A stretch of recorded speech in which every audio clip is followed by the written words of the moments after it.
Hola a todos, ¿qué tal estáis? Os doy la bienvenida a un nuevo episodio del podcast. Hoy estoy súper bien acompañado por Pablo Moratinos, que es responsable del área de data de Product Hackers y supongo que la mayoría le conoceréis ya y para mí es un gusto tenerte por aquí, tío. ¿Qué tal estás? Pues muy bien, encantado de estar contigo aquí, Carmelo, encantado. Qué guay. Estamos los dos un poco tomados de la voz, así que intentaremos que aguantar y sobrevivir para esto, pero para quien no te conozca, ¿a qué te dedicas? ¿Qué haces? Eh, uf, Buena pregunta. Pues mira, si tuviera que describirme de alguna manera muy rápida, sería que soy un apasionado del mundo del marketing digital.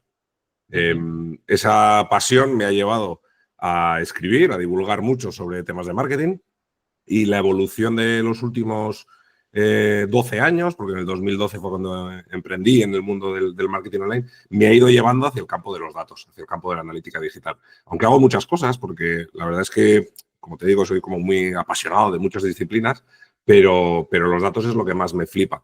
Y lo combino con otros, no sé, intereses dentro del mundo del marketing. Uno de ellos, probablemente el principal para mí, es el de escribir sobre marketing, ¿no? Me gusta, soy un bloguero de los de la vieja guardia, por De decirlo los de que alguna quedan, ¿no? De los pocos que quedan a día de hoy, ¿sabes? Que manera.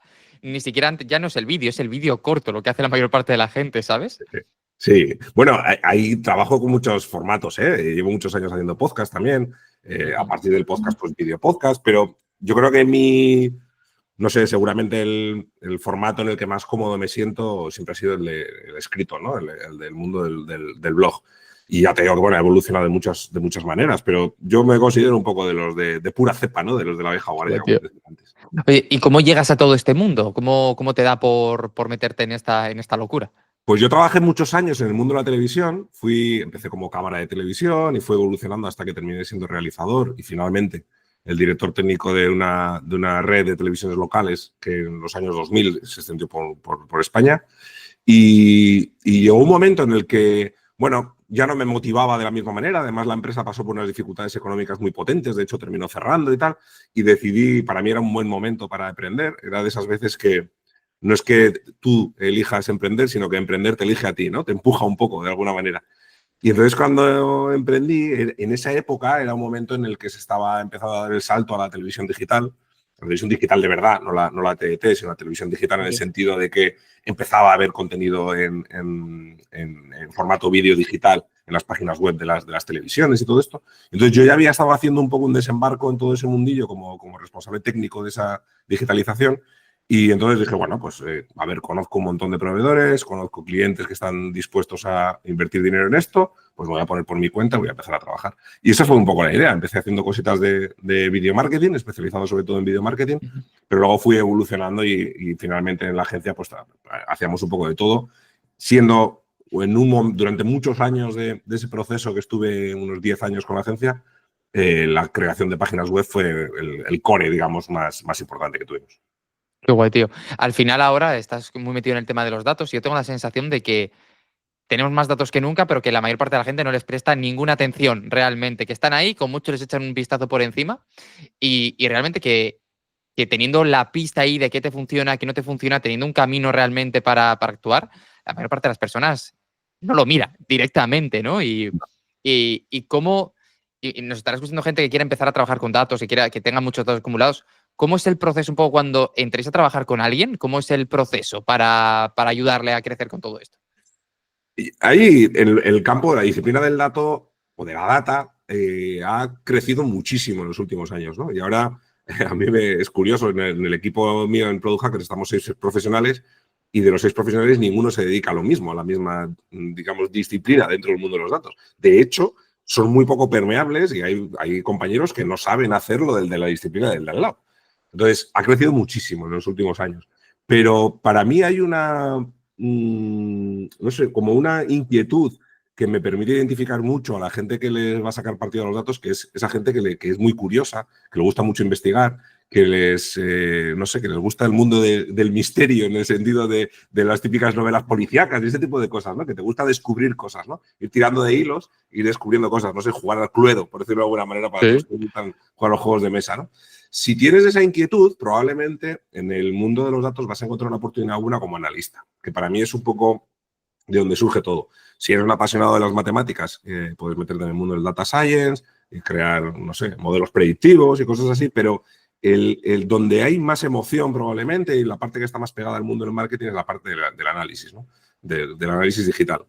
Yo creo que por ahí es un poco la forma más sencilla de llegar a todo eso. En mi caso, cuando yo empecé a trabajar un poco todo esto, sobre todo fue, esto creo que lo cuento porque creo que es curioso, yo empezaba a hacer estrategias de marketing para mis clientes y en aquella época, que era un poco el boom de las redes sociales y tal, costaba mucho relacionar los esfuerzos que se hacían en el campo de las redes sociales con los resultados en el negocio, ¿vale? Okay. El medir el retorno de la inversión era complejo en aquellos momentos, ¿no? Entonces, cada vez que desarrollábamos una campaña, poníamos mucho esfuerzo en conseguir demostrar con números el impacto que había tenido para que el cliente le pusiera en valor. Detrás de eso había también un cierto síndrome del impostor, en el sentido de que estábamos haciendo muchas cosas nuevas y no sabíamos si estaban funcionando de verdad. Entonces nosotros éramos los primeros que queríamos validarlo. Y la forma de validarlo también era demostrándole al cliente que había funcionado, ¿no? Y eso fue lo que me llevó un poco al mundo de los datos. Empezar a pintar cuadros de mando, dashboards, cosas así, ¿no? Reportes.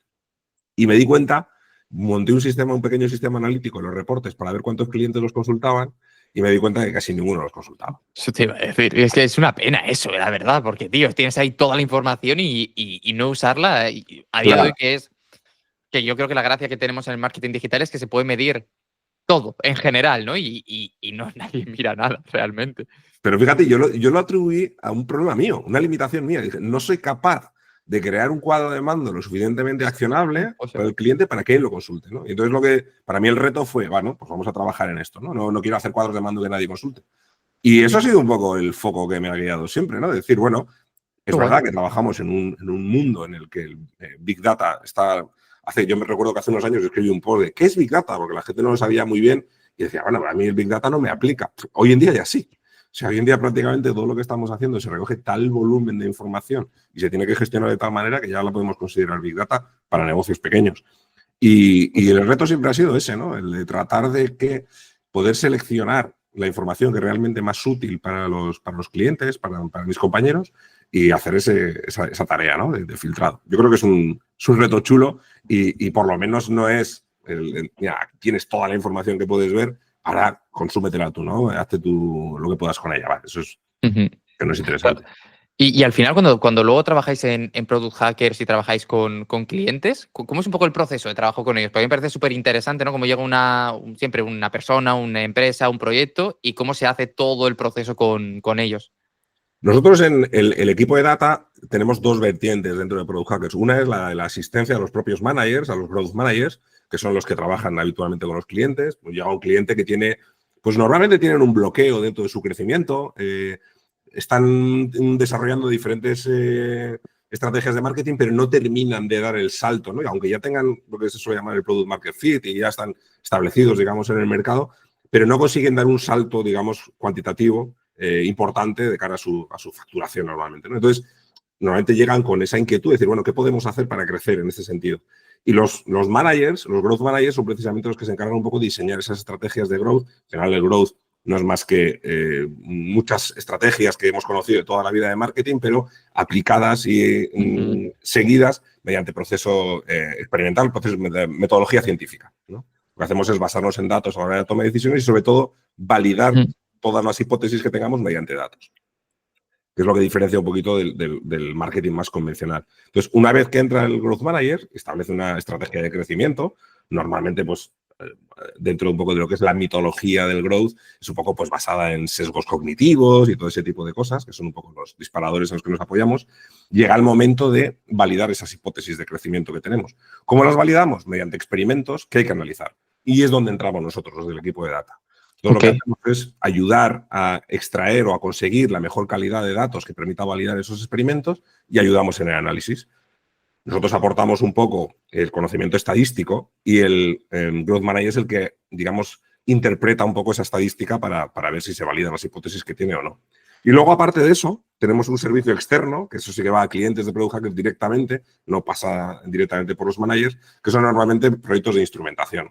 Proyectos de llega un cliente con un negocio y dice, oye, no estamos midiendo nada y no podemos tomar decisiones basadas en datos. Vale, pues nosotros creamos un plan estratégico analítico y les montamos todo un sistema de medición y suele ser un servicio un poco llave en mano porque lo que hacemos es no solamente montamos eso, sino que les entrenamos en el uso de las herramientas Claro. analíticas que montamos, creamos los cuadros de mando, les ayudamos un poco a que la cultura del dato permee a lo largo de toda la organización. Pero eso es al final, ¿no? Es como la sensación de que para que le saquen realmente partido a esto tienen que tener una persona que esté preparada para poder leer todo lo que tengan y verlo. Entonces, en los últimos años que ha pasado de ser difícil medir ahora y tener menos datos, ahora a tener muchos datos, ¿no? Entiendo, y ser cada vez más complicado. ¿Y cómo ves el futuro, no? Porque entiendo que en todo el tema de los datos, del análisis, todo el tema de las inteligencias artificiales y tal estarán entrando con muchísima fuerza realmente a la hora de hacer cosas. ¿Cómo ves los próximos, no me quiero ir tampoco lejos, 2, 3 años? ¿Qué cambios crees que va a haber? Pues mira, probablemente ha entrado, pues obviamente tan fuerte como cualquier otra disciplina del marketing, pero todavía no ha roto el mercado, como por ejemplo lo estáis notando los copies, por ejemplo, ¿no? Donde ahora mismo supone una ruptura brutal y bueno, pues digamos que está cambiando un poco el status quo que hay ahí, ¿no? Sobre todo por el impacto que tiene, digamos, directamente comercial. Dentro del mundo de los datos, todavía está un poquito verde. Todavía no, aunque empezamos a ver ya algunos brotes verdes, como se suele decir, pero todavía está un poquito verde porque no conseguimos ni siquiera, fijaros, no es solamente un tema de acceso a herramientas muy avanzadas. El otro día estuve probando una herramienta que vale más de 40.000 euros al año, que es una herramienta de inteligencia artificial que lo que hace es, se llama Triple Whale, que lo que hace es, digamos, aunar todas las fuentes de datos que podamos tener y las mete en una base de datos, en un data warehouse, y lo que hace es comunicarse con nosotros. Digamos que tiene un intérprete, nosotros le vamos lanzando consultas, esta herramienta las traduce a SQL y las lanza a la base de datos y te devuelve la información y además te ayuda en la búsqueda de insights, te ayuda en la interpretación de esa información. Hostia. Pues la interpretación todavía es muy obvia, es muy básica, tío, es algo que podría hacer cualquier becario. Y dices, perfecto. Hostia. Ahí dices, perfecto, ¿no? Ya puedo sustituir a un becario y sobre todo puedo hablar con una base de datos sin tener conocimientos de SQL, que ya me parece la leche, ¿no? Es muy avanzado. Pero a nivel de búsqueda de insights, que es donde está el valor, ¿no? De la detección de oportunidades, de la detección de problemas, sigue pensando como si fuera un junior. Y claro, no es un salto cualitativo para el negocio todavía, ¿no? Entonces está bien, estamos viendo pasos y estoy Qué hablando curioso. de los últimos 6 meses. Entonces, ¿dónde estaremos en 2 años? Yo estoy seguro de que superaremos eso y ya no serán juniors, serán mid. Por lo menos serán mid, no sé si serán senior, pero serán mid. Pero no hay duda de que, para que te hagas una idea, nuestro reto de cara a 2025, de hecho es un reto que lo empezamos en el último Q de 2024 y lo vamos a prolongar durante 2025, es un sistema automatizado de búsqueda de insights. Entonces entramos en un cliente, lo conectamos a nuestro agente, vamos a tener un agente IA que ya lo estamos preparando, tiene acceso a toda la información del cliente y automáticamente nos hace una revisión semanal con el análisis de todos los datos que se han recibido y nos va escupiendo toda una ristra de oportunidades, una ristra de Qué guay, insights. tío. Y los Ah, managers, porque, en lugar de tener que escanear todos los datos a fondo, simplemente van a ese listado y a partir de ahí van priorizando las mejores oportunidades. claro, por eso te iba a decir, ¿cuánto tiempo puede ahorraros esto? Más o menos. Un montón, Pues ¿no? calcula que puede ser tranquilamente un 30% del trabajo de cualquier profesional Es que del es mismo. un rato, tío, para poder tenerlo. Sí. Y yo la pregunta que hago siempre es, ¿hasta cuántos fiáis de que la información que saque? Porque claro, aquí el gran reto es ver que lo que te esté dando digas, está bien, ¿no? Para poder aprovecharlo. ¿Cómo está, los resultados están siendo buenos por ese punto? Sí. ¿Está yendo bien? Sí, lo mismo que en otro tipo de actividades, vemos que las IAs alucinan un montón, ¿no? Y cuando no tienen información se la inventan, no saben decir que no saben. En este campo, digamos que las herramientas que se están orientando al análisis de datos son como mucho más precisas en ese sentido, ¿no? Si no tiene información, no puede darte, no puede devolverte nada. Entonces, de momento es fiable, ya te digo, es información básica, pero son interpretaciones correctas. En ese sentido no hay ningún problema ahora mismo. Qué guay, tío. Pues me parece súper interesante, ¿no? Porque al final, y lo que dices tú, esto está revolucionando todo. A mí es una cosa que me flipa. Me ha cambiado la manera de trabajar en los últimos 2 años por completo. Y yo considero que a mucho mejor realmente. Soy capaz de hacer más en menos tiempo. Y sobre todo carga mental me quita un montón. Y creo que hay que estar. Creo que hay que estar ahí realmente, porque si no, el que esté te va a pasar por la derecha sin que te des cuenta. Oye, y al final tú eres una persona que llevas un montón de años ya con esto, en 2012 empiezas, o sea que vas a hacer 13 años ya en 2025, que será cuando se publique esto a principios. Entonces, claro, yo te quiero decir, te quiero preguntar también cómo ha cambiado todo esto, ¿no? ¿Cómo has visto tú el cambio en el sector? Porque claro, yo en 2012 yo tenía 18, estaba entrando en la universidad a estudiar una cosa que no tenía absolutamente nada que ver con esto. Y yo a 2015, 2016 empiezo a trabajar de esto, claro, y yo he visto un cambio tremendo, pero 2012 me parece como la prehistoria prácticamente, ¿no? Luego me sorprendo cuando escucha mucha gente que estáis por ahí, porque claro, yo entré y dije, coño, esto es nuevo, pero se veía como todavía muy, muy virgen todo lo que estaba. Pues fíjate, el cambio todavía es más brutal porque yo empecé claro, trabajaba en televisión, pero yo ya tenía mis intereses en Internet y llevo desde el 2006 gestionando comunidades online. O sea, antes de que existiera el concepto de community manager, yo ya gestionaba foros online de temáticas especializadas, en este caso de temáticas relacionadas con fotografía, y organizábamos, bueno, pues muchas cosas, ¿no? Y el salto es brutal. O sea, el salto es una auténtica barbaridad. De hecho, no solamente es ver la muerte de algunas plataformas muy, muy conocidas, no sé, yo recuerdo las comunidades en Google Plus, Google Plus. Sí. Tampoco, o sea, fue hace mucho, pero no fue hace tanto. No, hace 10 años debe de ser, claro, más o menos. O sea, yo claro, recuerdo haber toqueteado en algún claro. momento. Y es verdad que no tuvo, precisamente por eso desapareció, ¿no? Porque no tuvo un alcance brutal, pero dentro de determinados tipos de comunidades sí que tuvo su importancia. En el mundo del marketing, en concreto, la tuvo bastante, ¿no? Pero yo he visto, por ejemplo, de ser los foros online, serlo absolutamente todo, haber desaparecido prácticamente. Yo creo que ahora, salvo algún foro coches, alguna cosa así que queda un poco rara todavía, como una cosa un poco extraordinaria, pero ha desaparecido prácticamente todo. En el 2012, cuando yo empecé a trabajar profesionalmente, prácticamente todo lo que había relacionado con el mundo del marketing eran redes sociales. Okay. Es cuando se forja el concepto de community manager, de community management. Una vez que se va quemando, empieza a salir el concepto de social media manager. Y va evolucionando el término en función del momento. Eso siempre pasa. ¿En 2012 estaba ya Instagram o estaba llegando, no? Instagram todavía no existía. Empieza a existir un poquito, yo hablo un poco de la comunidad española, dentro del mundo del marketing en España. Claro, no olvidemos que Instagram surge como una forma de publicar imágenes en Twitter, ¿vale? No sabía esto. Sí, fue una herramienta para publicar imágenes en Twitter, porque Twitter no permitía añadir imágenes y fue una especie de extensión que luego se independiza y tal. Bueno, se independiza, no, siempre fue independiente, pero yo creo que ellos, el foco inicial era que Twitter terminara absorbiéndoles, como pasó un poco con Periscope, que no sé si lo recordáis. Sí, la de los directos, eso es. La de los directos, pues Twitter de alguna manera integra la funcionalidad de Periscope, pues en el momento que integran las imágenes, Instagram parece que va a morir y entonces es cuando se convierte en una red social, ¿no? Entonces, joder, ha cambiado mucho el ecosistema y yo creo que solamente ha habido una constante desde ese 2006 que te comento hasta ahora, que es el del correo electrónico. O sea, todo lo que tiene que ver con email marketing y con comunidades que se generan alrededor del mundo del correo electrónico, es la única constante que hemos tenido. Porque yo creo que incluso hoy en día las redes sociales, pues están desde el punto de vista de los profesionales de marketing, pues ya no nos dan los que nos daban antes, ¿no? Y está siempre el run ese de que vamos a ir abandonándolo. Entonces, lo único que ha quedado, y que quiero decir que ha quedado, que ha mantenido su importancia, es el mundo del correo electrónico. Y obviamente, pues tengo que deciros que el mundo de los blogs, pero están en horas bajas tanto como el de las redes sociales, ¿no? Sí, es que al final el tema de las redes, yo la sensación que tengo ya después de tanto tiempo es que las hemos quemado mucho, realmente, que ha habido mucho impacto, mucho trabajo, la gente ya se cansa y también lo que veo es que en el día a día de las personas, vamos a llamarlas normales, que el uso está descendiendo mucho y si al final tu cliente está descendiendo el uso que tiene, pues para ti al final va por ahí y que no deja de ser cierto que una red social no depende de, o sea, no es tuyo lo que está pasando dentro, mañana te pueden cerrar, te pueden cambiar, te pueden hacer cualquier cosa realmente. Y el email es lo único que de alguna manera te pertenece, como dices tú, y también toda la información que tengas en la web para poder tenerla. Y me llama mucho la atención el año 2025 seguir dándole caña al blog, porque además he estado mirando esta mañana y es que le das bastante tralla al contenido, ¿no? Entonces, a nivel negocio, ¿qué te está generando? O sea, entiendo que autoridad y posicionamiento seguro, pero luego a nivel captación clientes, proyectos, etcétera, ¿cómo te está funcionando? Mira, si tuviera que empezar de nuevo, es más, si empezara ahora, volvería a empezar con un blog.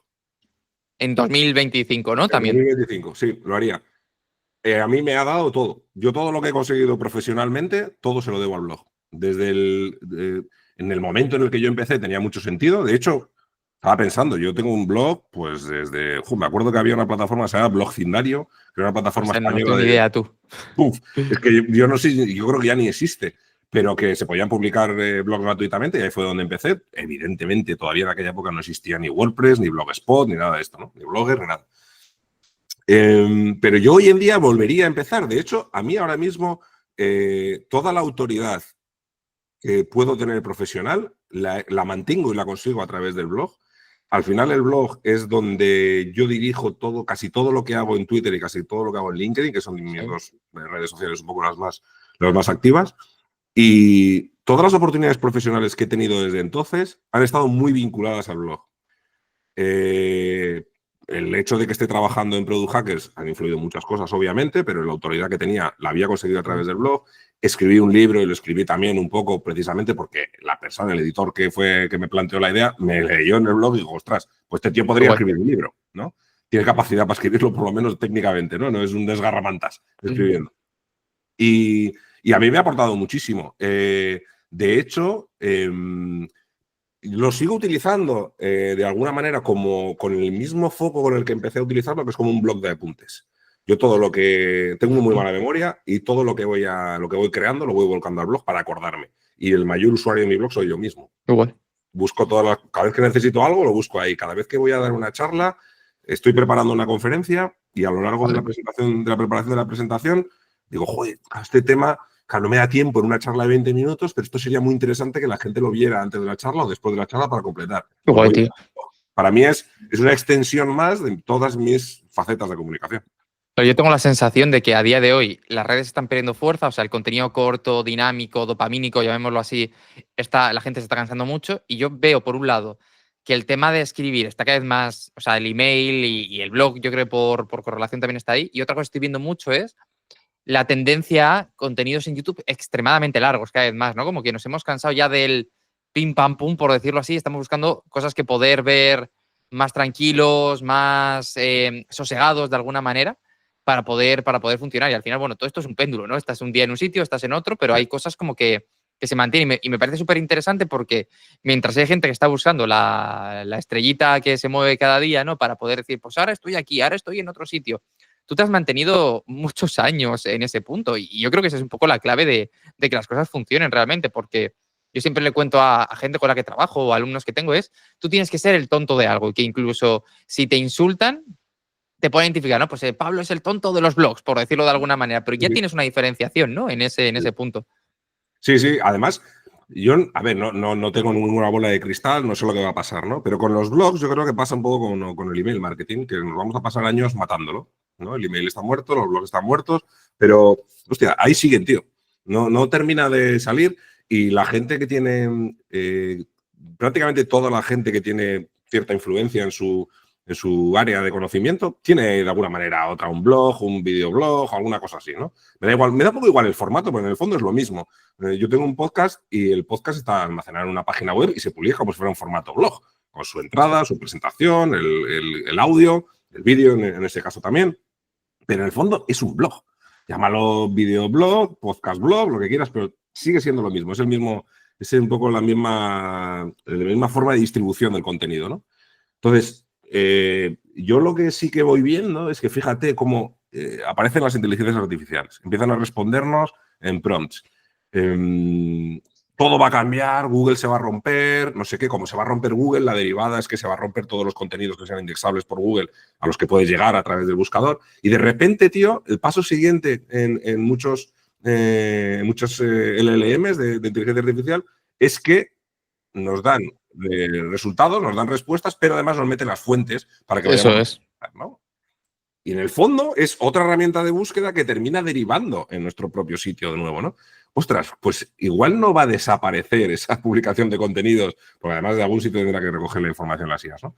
Pero está todo un poco como dando vueltas alrededor de lo mismo y hay algunos formatos que no terminan de morir. Mientras las redes sociales sí que van cambiando, van evolucionando y las cosas que funcionaban hace 10 años ya no funcionan. Y hace un mes y medio, y hace 2 meses ya empieza a fallar lo que va funcionando. Exacto. Se quema todo muy rápido. Pero todo lo que es comunicación escrita, tío, se mantiene. Eso se ha mantenido todo. Es muy interesante, tío, la verdad. Pues esto yo creo que es un buen punto para reflexionar, porque al final es. Y además es que si lo piensas en sentido común, es decir, ¿dónde es más interesante poner las castañas? ¿En algo que ya funcionando los últimos 20 años? o algo que ha aparecido el último mes o el último año, por mucho que haya pegado el pelotazo realmente. Es decir, pues si algo lleva manteniéndose en el tiempo, algo tiene. Vamos a ponerlo ahí, ¿no? Si algo lleva funcionando tanto tiempo, es que tiene que tener un sentido, porque al final y una de las cosas que más hago de los últimos años ha sido guionizar reels a gente, reels para que se hagan virales y tal. Cambia todo a toda velocidad, tío. Es un coñazo, realmente, porque lo que funciona un día, luego el día siguiente no, luego vuelve, luego tal, luego... Pero tú lo piensas y dices, es que ahora la gente que intenta ser viral se hace unas megaproducciones a nivel técnico, ya me refiero a nivel de grabación y edición, y yo pienso, pero esto es un vídeo que en 2 días no va a volver a ver nadie. O sea, no es un vídeo que está en YouTube que lo pueden encontrar, es que de verdad se muere en el contenido. Digo, esto es insostenible con el paso del tiempo. O sea, ya no sé qué más queda, porque vale, ponerte mejor audio, vale, ponerte mejor tal, pero si ya hacer 20 vídeos te cuesta una pasta, dices, o sea, yo no lo veo eficiente realmente. Es como, es que esto no lo van a volver a ver en 2 semanas absolutamente nadie. Entonces, creo que la tendencia a volver a esos formatos que tú controlas, donde tú mandas, por decirlo de alguna manera, donde la gente en el email te lee porque quieren y no porque le aparezcas de pronto, donde además tampoco no es interrupción, porque tú el email lo mandas y quien quiere te abre y quien quiere no, pero tú te metes a Instagram, por decir cualquier cosa, tirado en el sofá a las 10 de la noche y a mí que me aparezca alguien hablándome de marca personal me da pereza. Digo, no, tío, yo aquí he venido a ver gatos, no a verte a ti, ¿sabes? En la cara. Y creo que por eso también se mantienen, porque al final son formatos donde además el que sabe lo puede demostrar mejor. En 60 segundos cualquiera... Yo puedo hacerte un reel de 60 segundos sobre ingeniería, si me apetece, ¿sabes? Buscando 3 cosas, pero no sabría montar absolutamente nada. Entonces creo que también eso marca la diferencia. El hecho de que la barrera de entrada también sea más grande, porque exige un poquito más de tiempo, de cuidado, sobre todo el mantenerlo en el tiempo, creo que al final bien está. Y fíjate que la tendencia durante mucho tiempo, que yo siempre me echo las manos a la cabeza, la gente que te dice, no te hace falta una página web, no te hace falta nada, con las redes sociales funciona. Y yo cuando voy a contratar a alguien, lo primero que hago es poner su nombre en Google, a ver qué me aparece, ¿sabes? Diciendo, a ver, ¿quién es este? ¿Sabes? Me han recomendado este, vale, ¿quién es? Y si no me aparece, me genera una disonancia, por decirlo así, por mucho me digan que es muy bueno, vale, pero es que no le conozco de nada. Y las redes sociales, pues sí, vale, tiene aquí no sé cuántos seguidores, pero me da igual realmente, ¿no? Es como curioso cómo va, lo dices tú, dando vueltas todo por el mismo sitio. Absolutamente. Y fíjate que el otro día yo participo en muchos procesos de selección de personal y bueno, hay un equipo de recursos humanos que se encarga un poco de todos los filtrados iniciales. O cuando me llegan a mí, normalmente ya es gente, pues ya, gente muy seria, ¿no? De cara a poder trabajar. Y una de las cosas que yo hago siempre es stalkear un poquito para ver un poco el perfil que tiene. A veces los currículos que te llegan y tal, pues no están actualizados, porque los llevan un par de años mandándolos a todas las ofertas y tal.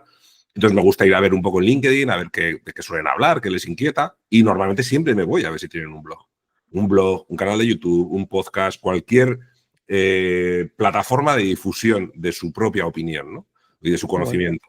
Para mí eso es, no sé cómo decirte, en el momento que veo que tiene una inquietud en la comunicación en ese sentido, ya pasa a un nivel extra, ¿no? Dentro de un proceso de selección de personal. Para mí dice muchísimo. Cualquier persona que tenga esa inquietud un poco de dar a conocer, de aportar a los demás, de hecho, incluso en la organización donde yo trabajo, en Product Hackers, hay un valor tenemos un conjunto de valores que cuando se va a contratar a alguien se trata de que los tengan, ¿no? Pues una cierta proactividad, bueno, tenemos nuestro propio lenguaje un poco para definirlos, pero pues eso, ¿no? Una responsabilidad, una productividad, una proactividad. Y uno de los valores precisamente está relacionado con esa capacidad de hacer que el conocimiento sea libre y se extienda lo máximo posible, ¿no? Claro, buscamos, de alguna manera, el pensamiento, la metodología, el método científico está detrás de todo lo que hacemos y, por tanto, queremos que la ciencia llegue a la gente, ¿no? Y en esa línea, pues, para mí es fundamental que la gente tenga esa capacidad un poco de difusión del conocimiento.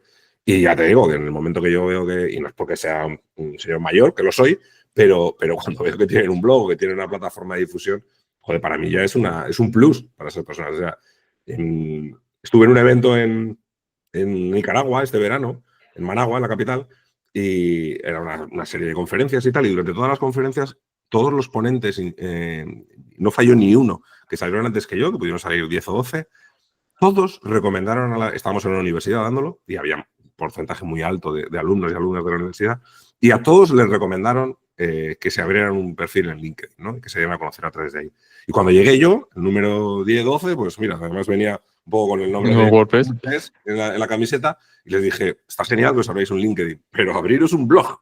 O sea, es bastante más fácil de mantener y jamás lo vais a perder. Mientras sigáis pagando el dominio del hosting, no lo vais a perder nunca y no va a estar bandeado en función de los algoritmos, de que LinkedIn se lo venda en Microsoft a no sé qué otra empresa y todo este tipo de cosas, ¿no? Van a seguir estando ahí siempre. Fíjate, por decir que esto no solo pasará en Hackers, que yo, mi primer trabajo como copy en una agencia, que esto es 2015 más o menos, yo lo consigo, yo tengo un blog sobre libros, donde hablo de libros, cuento todo lo que leo, lo voy haciendo, y me abro también un canal de YouTube en esa época para hablar de los libros. Y yo empiezo a formarme en temas de escritura, copy, etcétera, porque quiero llevar más gente a que vea estas cosas. Digo, ¿cómo puedo conseguir que llegue más gente aquí? ¿Cómo puedo hacerlo? Y mi primer trabajo lo consigo sin tener estudios de nada de marketing y de tal, que era el filtro que ponían todas las ofertas de trabajo. Realmente tienes que tener un grado en marketing y tal. Yo estaba estudiando Derecho en esa época. Y lo consigo por el blog. O sea, porque digo, mira, yo tengo esto, lo estoy haciendo, tengo estas visitas, tengo tal, y creo que con esto y con lo que ya me he formado de aquí, podemos hacerlo. Hostia, y en ese puesto de trabajo fue donde me empezaron a formar en serio con toda esta profesión real. Y fue gracias al Y hasta que ya emprendí, todos mis trabajos, lo que yo ponía en valor siempre era este tipo de cosas que hacía y era la diferencia. Todo el mundo decía, no, tienes que tener marketing, publicidad, lo que fuera. Y dije, ya, pero yo tengo esto, he hecho esto y bueno, ya iba teniendo experiencia. Y así conseguí los trabajos. Y yo me acuerdo, yo estoy eso, derecho ya de que eran 6 años de carrera y mientras mis compañeros tenían que estar el último año peleándose por contratos, etcétera, yo en segundo, tercero ya estaba trabajando 8 horas realmente en esto. Yo acabé la carrera por acabarla, ¿no? Pero a lo que voy es que precisamente esa proactividad es lo que siempre te abre las puertas de absolutamente todo. Cuando haces cosas, pasan cosas. Eso es es una ley universal. Y no hay duda de esto que comentas tú. Además, tenemos que pensar que vivimos ahora mismo en un entorno profesional dominado cada vez más por el mundo del teletrabajo. Y en el trabajo remoto hay una habilidad fundamental que es la capacidad de comunicación escrita, tío. Todas las organizaciones que trabajamos en remoto, nosotros en Product Hackers trabajamos en remoto, colaboro con otra organización que es Automatic, que es una empresa con 1.500 trabajadores en todo el mundo. Imaginaros, todos en remoto, no tienen oficina. La herramienta de comunicación fundamental es Slack, es donde nuestra oficina es Slack. Y en Slack tienes que comunicarte, obviamente tienes tu herramienta de juntas, puedes enviar audios, pero la gente se comunica escribiendo.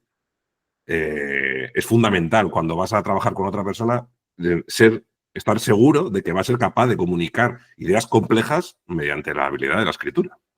Y eso lo puedes ver en un blog.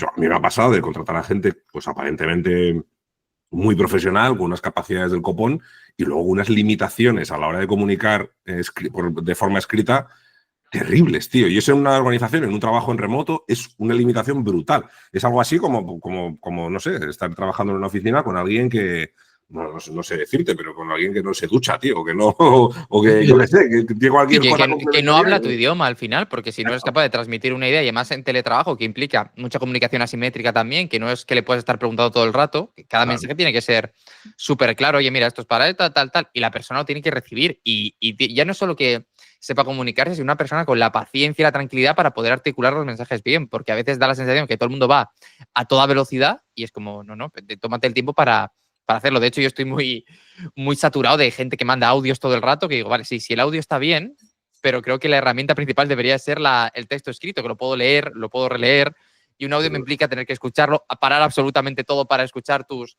2 minutos donde va a haber mucha divagación y no hay un proceso de trabajo previo de cómo lo quiero transmitir. Entonces, a mí me parece muy guay, la verdad, ese punto. Incluso ahí, el que sea capaz de concretar en un texto, es decir, que no sean unas parrafadas del copón, que sea, pues, yo creo que aquí, Jatín, en ese sentido, yo creo que aquí hay una cosa muy interesante que habéis trabajado los copies en los últimos años, que es precisamente esa capacidad un poco de ordenar el texto, de crear un ritmo narrativo, cosas que los blogueros nunca le hemos prestado atención porque no nos hemos centrado mucho en depurar todo eso, pero que la gente del mundo del copywriting nos ha dado pues unas pautas que podemos aplicar o que yo aplico desde luego incluso a mi comunicación en Slack, ¿no? Como a veces pues no sé, frases más cortas, más concretas, mensajes mucho más explícitos, que parrafadas lo que hacen es meter un ruido que hace que la persona que está leyéndolo no termine de entender bien la idea. Todo ese tipo de cosas yo creo que han ayudado, que de alguna manera tenemos una comunicación escrita de mucha más calidad y sobre todo mucho más efectiva. Qué guay. Oye, ya estamos llegando al final y siempre para terminar me gusta un poco saber de la persona, no del emprendedor, ¿no? Entonces, ¿qué haces cuando no estás en tus 200 proyectos y escribiendo en el blog? ¿Cómo te relajas? Pues mira, mi principal actividad a día de hoy es ser espectador y animador de los deportes de mis hijas. No está Tengo, mal, ¿sabes? tengo dos hijas ahora van a cumplir 15 años. Una juega fútbol y la otra juega balonmano. A mí me gusta mucho el deporte. Durante muchos años practiqué balonmano. Y me paso la vida pues llevándoles a partidos, trayéndoles y yendo a animarles. Y me gusta mucho la fotografía. Yo, de hecho, el mundo de la televisión y en el mundo de Internet, las dos cosas, empecé por el tema de la fotografía y sigo practicándolas. Soy fotógrafo aficionado. Durante unos años incluso fui fotógrafo profesional también. Y entonces lo que hago es reportajes fotográficos de mis hijas. Mi principal pasión es ir a ver deportes de mis hijas y hacerles reportajes fotográficos del equipo, no de ellas concretamente, sino del equipo, seguirles un poco, darles... Además es divertido porque son, pues eso, chicas de 14 y 15 años que están a topísimo con las redes sociales como Instagram, como TikTok, y entonces les va genial que les vaya haciendo fotografías. Debe ser el padre favorito, ¿sabes? Del equipo, porque todo lo que sea para ellas compartir el contenido debe ser la hostia, macho. Sí, la verdad es que soy bastante famoso entre las compañeras de mis hijas. Oye, y ya para terminar, lo último que pregunto siempre es alguna recomendación de algún libro, que creo que aquí nos gusta mucho leer, ¿no? Entonces, sí. Ya es abierto, lo que tú quieras. Mira, os voy a recomendar uno que es de Avinash Kaushik. Avinash Kaushik es el ex jefe de data de Google, hace ya algunos años. Es un señor indio británico, creo que es de origen británico, bueno, de origen indio, pero británico, que publicó un libro hace muchos años que se llama Web Analytics 2.0. Okay. Está muy barato porque es muy antiguo, pero para mí fue el libro que cambió mi forma de ver los datos. Cuando os he comentado antes de ese cambio de chip en el que me doy cuenta de que estoy creando cuadros de mando que mis clientes no quieren ver porque les aburren, este libro fue el que me cambió la forma de ver las cosas. Cómo seleccionar las métricas adecuadas para cada proyecto y no dar más. Y está muy relacionado con eso que decíamos hace un momento, ¿no? De mensajes concretos, muy explícitos. Del ruido, claro. Del ruido. Tú dame la métrica sobre la que opero y la que yo tengo que tomar decisiones, y el resto, si no me van a ayudar, quítamelas porque solo me van a marear. Exacto. Pues Web Analytics 2.0 de Avinash Kaushik es un libro que te ayuda a ver eso. Olvidaros de que tiene algunas capturas de pantalla de herramientas de la época y tal. No tiene mucho sentido, pero las métricas son las mismas. Quiero decir, porcentaje de rebote en el año 2015 era el mismo que es ahora. Es el mismo concepto. Y os va a ayudar a cambiar la forma de pensar, y además es un libro que ahora, como es un poco antiguo, ya está, es muy económico. Pues qué guay, tío, pues me lo apunto porque a mí me interesa también por leerlo, ya por curiosidad, o sea que a tope. Pues oye… Espera, hay otro, Carmelo, otro el tuyo, ¿no? Por lo que sea. ¿Es este? Obviamente, me acabo de acordar que yo tengo uno. Claro, no, cuéntalo, véndelo. Sí, negocios online, data driven marketing. Nada, es un libro que os ayuda. Es una especie de guía de cómo lanzar un negocio digital basándote en datos para poder tomar decisiones más efectivas. Y va desde el comienzo, desde la propia definición de la idea, hasta todo lo que son pues, tareas relacionadas con la fidelización de los clientes y todo eso.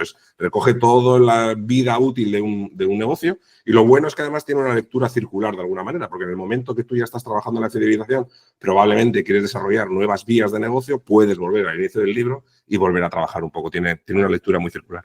Yo con este editorial tuve un problema mío, o sea, para mí me gusta sobre todo leer en digital, ¿vale? Es como más lo disfruto, pero como en estas publicaciones ponéis tanto cuadrito, tanta cosa, que lo veo bien, no te deja descargarlo para el Kindle, por ejemplo, y es como, no, solo en el iPad, solo tal, y me leí el tuyo y otros en iPad, tío. Ahora ya tengo un Kindle de estos grandes, que ya aguanta todo, ¿sabes? Para poder hacerlo, que es por motivos de estos, pero en ese momento fue como… Hay que joderse, tío, ¿por qué el papel? Yo no quiero papel, yo quiero el digital para ir más rápido, porque ya me manejo mucho mejor ahí, ¿no? Y me lo puedo llevar a cualquier parte rápido. Claro. Y me acuerdo perfectamente, no sé cuándo fue la primera vez que intenté comprar uno, yo creo que fue durante la pandemia, en algún momento, que me ponía versión incompatible. Dije, no me jodas, hombre, ahora ya se puede, ¿eh? O sea, ya va por el momento. De todas formas, para mí eso era un reto potente, ¿eh? De hecho, una de las cosas curiosas que tiene mi libro, que la colección ninguno lo tiene, es que todo lo que son guías digitales son enlaces que llevan a un sitio web que está continuamente actualizado, de tal manera que si tú vas a ver cómo hacer no sé qué en Google Analytics 4 y ha habido un cambio, pues el libro no se queda obsoleto, porque lo he cambiado en la web y tú en el libro lo que tienes es el enlace para ver eso, ¿no? Hay una pequeña explicación, pero lo que es la técnica está explicado en una web. De tal manera que esto me servía un poco para decir, hostias, ¿no? En el proceso de 6 meses que tardó en publicar el libro, esto va a cambiar muchísimo. Pues de alguna manera podía amortiguar eso. Qué guay. Sí, y ahora entiendo que Google además está haciendo muchos cambios, que se habla mucho, que se comenta mucho, o sea que estarás ahí ocupado, macho. O sea que a tope. Por suerte, ¿eh? Todo el movimiento siempre es bueno para nosotros. Para los 100%. O sea, mucho mejor estar preocupado por el cambio que estar parado, tío. Yo a veces Claro. con días que tengo estresados o cualquier cosa, digo, joder, qué suerte tengo de estar estresado realmente. Digo, si es que hay mucha gente muy puteada realmente en el mundo, o sea que Tiempos disfrutémoslo. emocionantes, Carmelo. Estamos viviendo una época, tío, que es absolutamente apasionante y tenemos que disfrutar de ello. Hostia. Eso es. Oye, ¿y dónde te pueden encontrar para quien te quiera buscar? Bueno, Pablo Moratinos en todas las redes. Mi blog es pablomoratinos.es. Con esa referencia es fácil encontrarme. Hay otro Pablo Moratinos en el mundo, pero enseguida veréis que no tiene nada que ver con el mundo del marketing. ¿en serio? ¿Sabes a qué se dedica? Sí, es el hijo o el sobrino del que fue ministro de Exteriores español y anda en el mundo de los negocios de empresas en Arabia Saudí y cosas así. Es que yo tengo un Carmelo Beltrán que es Carmelo Beltrán Frutas y Verduras SL, tú. Entonces, por eso ya me ha hecho gracia, ¿sabes? Es como completamente diferente. Pues guay.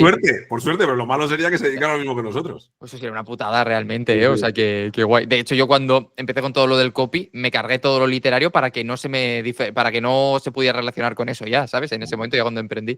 Oye, pues tío, mil gracias por venirte, de verdad, ha sido un gustazo. Encantado, me lo pasa muy bien. Pues nada, oye, gracias por sacar el ratito y con la voz mal, con todo mal, ¿sabes? O sea que nada, que tengas muy feliz Navidad, que disfrutes un montón y a los que lo Muchas estoy gracias. escuchando, siempre me gusta, suscribíos, compartirlo, todas estas cosas y que cualquier duda le dejéis ahí abajo y se la voy a llegar a Pablo para que pueda pasarse. Y nada, macho, pues oye, mil gracias de verdad, de nuevo. A ti, un placer, encantado. Gracias, Carmelo. Pues nada, a los de la I nos vemos prontito, chicos. Hasta luego.